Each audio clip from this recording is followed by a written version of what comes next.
Hey, what's happening? You know where you are, the 100-day challenge with me, Tigo. And we are literally like 11 days away before we take the stage. I cannot believe it. It's finally coming. We've been counting down since June 25th. Yeah, I said June 25th. When we say 100-day challenge, we meant a full 100 days. But next week, we are on stage in the Brendan Theaters inside the Palms Hotel and Casino. Yep, that one right there. We're going to have an amazing time. There are amazing people coming. I cannot wait to honor these people, including for the first time ever, class of 24. There it is. We've got 21 women, I believe, that we're honoring this year, including, Marie Diamond, who just yesterday confirmed she will be speaking at the summit. So if you guys have ever wanted to hear Marie Diamond speak, she is from The Secret and so much more. Legend. She will be on the stage. Laurel Lagmeyer will be on the stage. We're going to have an amazing time during the summit during the day. And then that evening of the second day, Friday evening, we kick off the Now Honors of 2024 with our first ever Presidential Lifetime Achievement Award. Yeah, we're honoring 6 women that are really making a difference. And I cannot wait, including the first ever mayor in Las Vegas for 8 years. Jan Jones Blackhurst will be right in the house. I cannot wait to honor these ladies. But today is really important to me. Today is really special to me because, to be honest, there wouldn't be a Now. There wouldn't be a Power of Pink. We wouldn't have connections to all these amazing people if I hadn't met this woman named Jennifer Hammond. You guys know her as the Yay Lady. She's been on my show so many times. She's a partner in our business. She's a part of Squirrel, but she's also had my back for years. Met her through a company called Secret Knock, or not Secret Knock, through ClickFunnels. And she introduced me to the world of Secret Knock, and the dominoes have been falling ever since. My buddy, my friend, my sis, Jennifer Hammond's in the house. What's happening? Yay! Oh, I get all teared up about that. It's so neat to watch how much you've grown and how many things have expanded. And this is one of those times we really celebrate. So thank you for that introduction. Absolutely. It's like I tell you all the time privately, and I've mentioned it a few times on the show. Literally, you meet amazing people and then you say, "Do you know Tigo?" And they're like, "What's a Tigo?" And you go, "Oh, you have to know Tigo." And then I get an email that says, "Tigo, this is this amazing person. This is what they do." Exactly. Tigo, this is what Tigo does. You guys talk. And the next thing I know, they're on the show. They're coming to the Now. They're friends. They're telling other people in their community, you need to be a part of the community. And it all started with my buddy, my pal, my friend, just saying, you got to know Tigo, and explaining what the heck a Tigo is. One question I've never asked you is, you know, 1 million people, literally. You were on SiriusXM for how many years? 10 years. 10 years. 10 years. You're on SiriusXM for 10 years. You know millions of people. Why'd you take me under your wing? Why me? It's so funny you never asked me that before. One of the things I really believe in is that when you recognize a spirit who is really interested in helping this world and making this world a better place, this is the time that you lift them up and you support them in every possible way you can. And to me, when I met you, within the first sentence, I can remember exactly where you were sitting when we were all on the video calls. And I was like, oh my gosh, she is someone I need to support. I need to celebrate. I need to help. And in every way, shape, and form, I just knew it with every inch of my body that you were somebody, and my spirit, that you're somebody who's going to help other people. And to me, you really always want to help those people who are willing to take their time, their money, their talents, and help other people. You pay it forward all the time, Tigo. Thank you, sis. I love you so much, sis. You're amazing. I mean, you've set records in real estate, but your passion is new home buyers. You could literally focus on these mega mansions that you see on television and just take the rest of the year off, sell one, get your commission for, whatever a commission is for $100 million. And go back to the ocean or the riverbank and sit down and just say, okay, I did that one. I'll do another one next year. But you are like, no, I want to help people get their first home. I want them to know what tax breaks are out there, what programs are out there, how they can do it. Because a lot of people don't buy homes, not because they can't afford it. They don't buy it because they don't know how. They think they won't qualify, correct? Correct.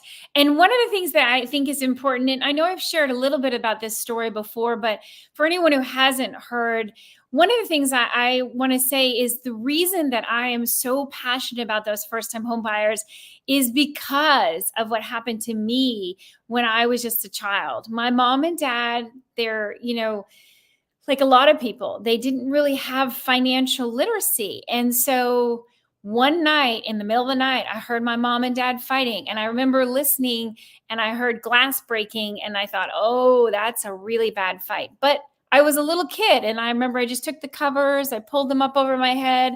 And I think like a lot of people, I thought, well, I can just hide from whatever problem that is. I'm a kid and I wanted it to not be my fault. And yet the next morning when I woke up and I walked into the kitchen, I saw the look on my mom's face and then the look on my dad's face. And then they explained to us, 3 kids, that we were losing our home. And it was due to poor financial decisions and they were taking responsibility for it. But no matter what, we were still losing our home. And so to me, education and understanding on how can you leverage, and we laugh and we joke and call it OPM, other people's money, but learning how Yep. also, because it is, remember, it's bank money. I'm using Yep. OPM. If I get a grant, there's grant money out there, and whether you're in Washington, D.C., or Virginia or Maryland, every single one of them has a first-time homebuyer program. And it's funny because so often people are like, well, wait a minute, I'm not a first-time homebuyer. I've bought a bunch of homes. And I'm like, well, wait a minute, let's look, how is first-time homebuyer defined in that program and in that jurisdiction? Because so often first-time homebuyer is you haven't owned in that state or that jurisdiction, because Washington, D.C. is district, in the last year or the last 3 years. And it depends on what that definition, quote unquote, of a first-time homebuyer is, because home ownership is very important. And the fact, as long as it's done right, and so often it isn't done right, and either people overpay, they get taken, and still to this day, I'm just so disgusted by banks that are doing things where they're having the people sign documents they don't understand, and they're agreeing to some kind of mortgage that, again, they don't understand. And so for me, if you understand and you fully agree to it, I know you can step up and be responsible. And whether we get, like right now, there's $80,000 in different jurisdictions for first-time home buyers for your down payment, to buy down your interest rate, to pay your closing costs. So if somebody else, if you're going to use OPM, whether it's a grant, sometimes we have loans that are called silent seconds, and they sit on the behind on your property until the day you sell your property. No payments. Nothing, for you keep it for 20 years. You don't have to pay it until you sell that property. That's amazing. Again, learning the education. But like, I have an online class that I know you and I have talked about. It is my most popular. And one of the reasons that I keep going back to it is because people say to me, I know I'm not really technically a first-time home buyer, but I never knew any of this stuff.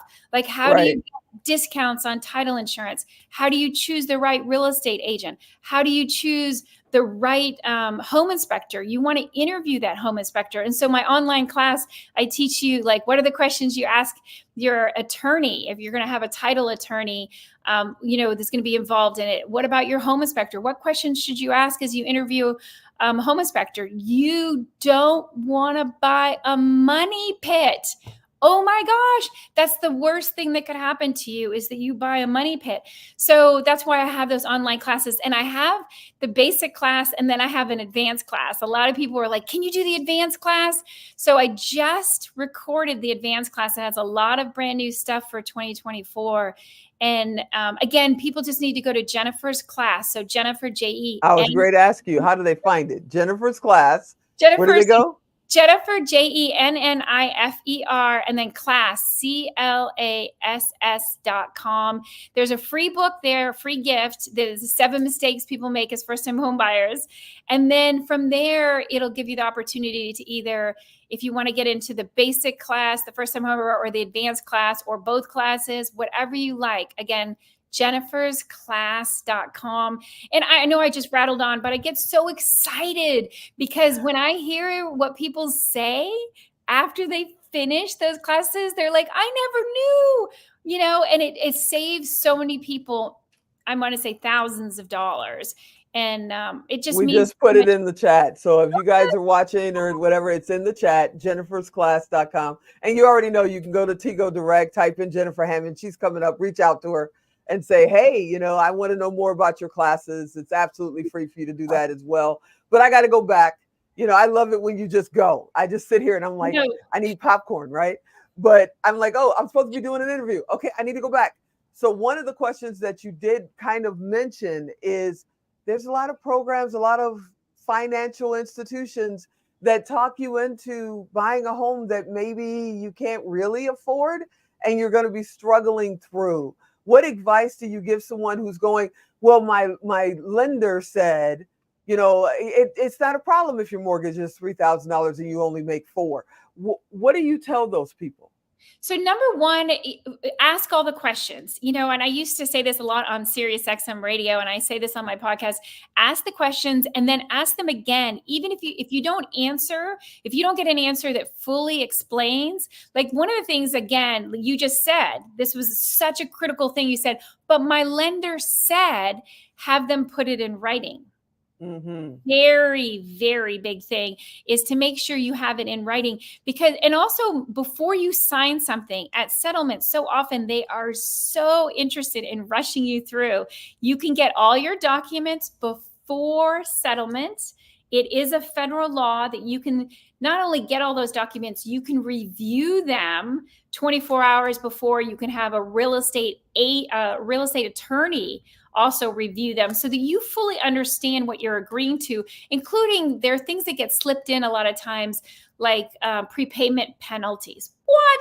So a prepayment penalty, if you want to sell your house and now there's a penalty because you didn't go the whole 20 years or 30-year mortgage. So you need to be really careful. And I've talked to so many people who, again, signed blindly. And then they were relying on something verbal that a mortgage lender said. And you also have to remember, mortgage lenders make commission. Mm-hmm. And the more that you pay in fees and whatnot, you need to know that most of them, and not all, but most of them are making more money the more they charge you fees. You can get so many of those fees waived just by asking. Remember, negotiate. So sometimes it's as simple as ask. Sometimes it is a negotiation, and you want to talk to more than one lender. That's the other thing. I know I went off on a lot of stuff all at once. I love it. And you're always giving great information, and if you're a new time or first time home buyer, you don't even know who to ask, and I know you. If I gave out your phone number and, 100,000 people called, you'd be like, I've been on the phone for the last month and a half. Just answering these questions. So instead of doing that, why not just let her just go here and they can go back and watch it? But I do have a question about, you said there's programs that are silent seconds that go on the back end of your loan when you sell, right? See, I pay attention. I'm listening. Yay! What happens, because, real estate is quote unquote a safe investment. You expect your real estate to go up in value. Most of the time it does. But sometimes, in 2008, sometimes it goes. What happens to that silent second if when you sell, the house is worth less than when you bought it? So that's a lot of times we call that upside down. So meaning that you owe more than the property's worth now as fair market value. So if you owe more, that's when we call it a short sale. It's short because you're shorting the bank the amount that is owed. And that's again, we talked about the silent second. So that's the second mortgage Whereas the first, it may be like 80% of, you might have had a 20% down, or you might have the silent second, which gave you 20% down and it sat there silent. And in other words, you put zero money out of your own pocket. So now you go to sell it and it's worth less. Now you have to negotiate with the bank, which is called the short sale. And it's important depending on your state. And this is different state by state. Even in Washington, D.C., it's so interesting because Maryland, Virginia, and D.C. treat short sales so differently. And we used to talk about this a lot on SiriusXM radio because, again, it changes all the time. And you need to keep current on, is it a judicial process? Can you talk directly with the banks? Can your real estate agent talk? Is it only the owner that can talk? Do you need to hire a lawyer to talk to the banks to do that negotiation? But that short sale process, it can be one, and then there are tax ramifications. I am not a CPA, but I'm going to tell you, and I'm not an attorney, I am a licensed real estate agent. So and I'm also a real estate investor. So I look at this from a lot of different viewpoints, but talk to your CPA, your accountant, and find out, because also if they forgive you for a certain amount of money, that could be considered income and you owe taxes on that. So it's very important that you don't think, oh, I just got forgiven $100,000 on my mortgage when I went to sell it because it was a short sale. And then all of a sudden the IRS comes back around to you next year and says, hey, you owe, this tax bill. So make sure that when you're negotiating, you're talking to whoever your experts are. And again, it depends on what state you're at. California is very different than Florida. DC is super different than Maryland. They're right next door to each other, and yet they could not be more different in ways about short sales and how you talk to the bank, how you negotiate. So again, get the experts. I call it your yay team of experts. You need to have an attorney. You need a real estate agent. You need to make sure that you have all of those experts who will help you make good decisions in real estate. I said that all the yay team should make you go, yay, with each amount of advice. I've noticed with the economy and inflation and all these words we hear all the time, when you go in the grocery store, it's like some things haven't gone up in price, quote unquote, but they've gone down in size. It's like sugar was like this big. You had to find a place for it. It didn't fit in your Ziploc bag. The top of it always set out the top because it was huge. I just bought sugar and I could have literally put two of them in the same bag. It just, same price, smaller quantity. Now, am I crazy? Are houses getting smaller? Tigo, you are so smart. They are. It's a trend. And it started with a trend with the new home builders all across the United States. They started just finding, and there are a couple of reasons. Number one, there was supply chain issues back during the pandemic, and people were just trying to find ways to complete projects. So less materials, less costs. But also one of the things is we live very differently. And that's for so many reasons. Like, we don't use dining rooms as much as we used to. You're seeing dining rooms disappear. You're also seeing that people find it really important to have a computer nook, I want to say a desk of some nature, in a kitchen, because that might be where they get their recipes that they're working on, or their children need to come in and use the kitchen to do their homework while someone's working in the kitchen. That's a very different setup. But it means, and then also we have, obviously, interest rates have been so high over the last couple of years. They just came down. But because of the interest rates having been so high, money being so expensive, people really wanted a little bit smaller home so that it would make the house price smaller and they could actually afford it. So yes, homes are shrinking. It's like they're literally like Honey, I Shrunk the House. Do you remember that movie, Honey, I Shrunk the Kids? Yeah. They need to do a Honey, I Shrunk the House, because it's like these houses are going work. Not tiny houses, they're not tiny, but they're you can see it, and the backyards are, I have tiny dogs, and my dog go in my backyard, and they're like, okay, where's the rest of it? Right. They're like, okay, you need to clean up over there because we can't even, clean up on aisle 4. It's absolutely insane. Well, and one And of the other things that are disappearing are hallways. And I think it's so funny because when hallways disappear, you're like, wait a minute, that used to also be the buffer between two rooms as far as right. noise and whatnot. Hallways are gone. They're disappearing with architects. Oh my goodness, hallways are gone. And I just mentioned my pet, and I gotta ask about yours. How's the cat? Oh, my cat is so much fun. I just inherited this cat. Unfortunately, I had a death in the family and I inherited this cat who was a rescue in the first place. But I am learning all about all the mischievous things that cats do. And it's so funny because every so often I'm just like, and I know they're not human, but sometimes I just burst out laughing because of some of the funny things that this cat does. And it brings me so much joy to watch this cat and this is a cat which I know some of you know. Some cats are talkers. This cat, when I come back in the door, I could be gone for 10 minutes and I come back in the door and there is a meow meow meow meow meow meow meow meow. Like it is like, where have you been? And I'm like, wow, I didn't know this was You such have a yay cat? Is that what you're trying to tell me? yes, The cat saying yay. yay when you came back in the room? Yeah, Yep. I've had cats most of my life, and I'm just gonna tell you this.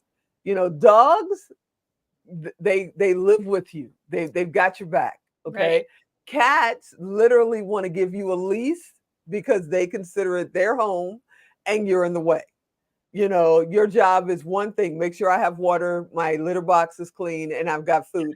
Other than that, just get the heck out of my way because this is my house. Yes. Cats are just that way.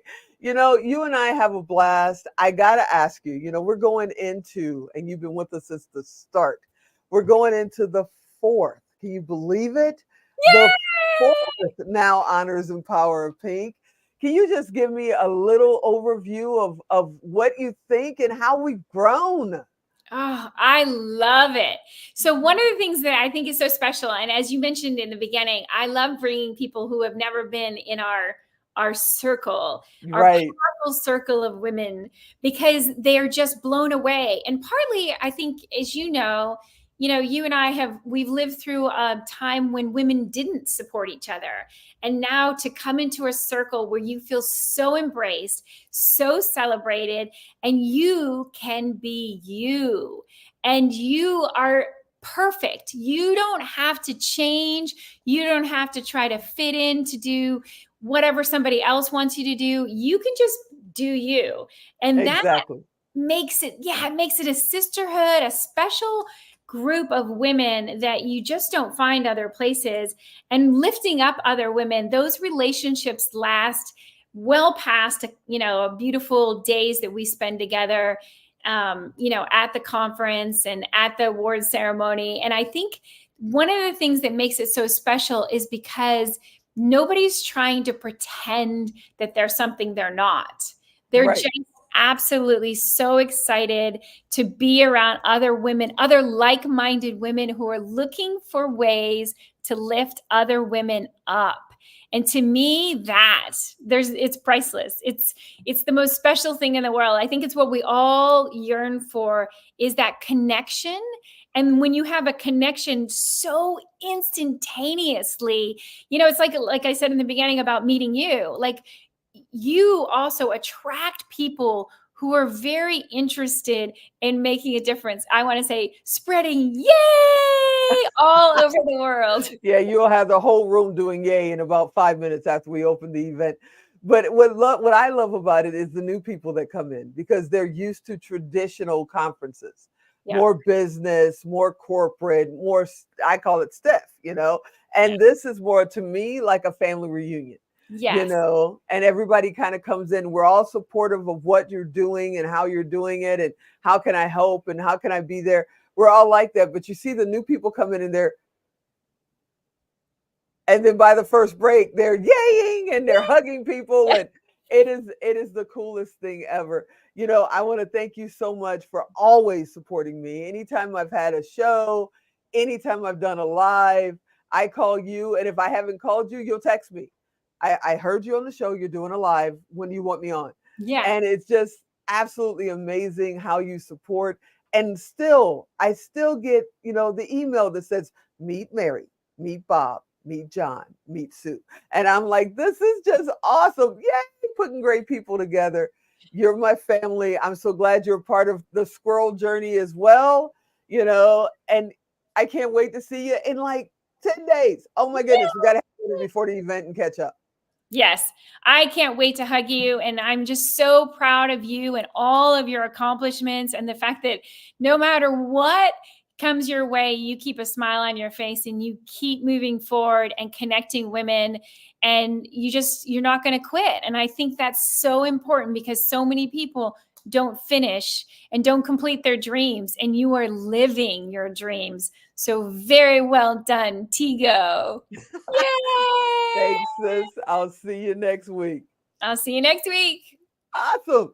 Hey, everybody. I hope you enjoyed this episode. I always love hanging out with Jennifer Hammond. She is also, we didn't get a chance to talk about this, but she's also in the Domino Effect and has an amazing story. As my mother say, we don't come out of the box like this.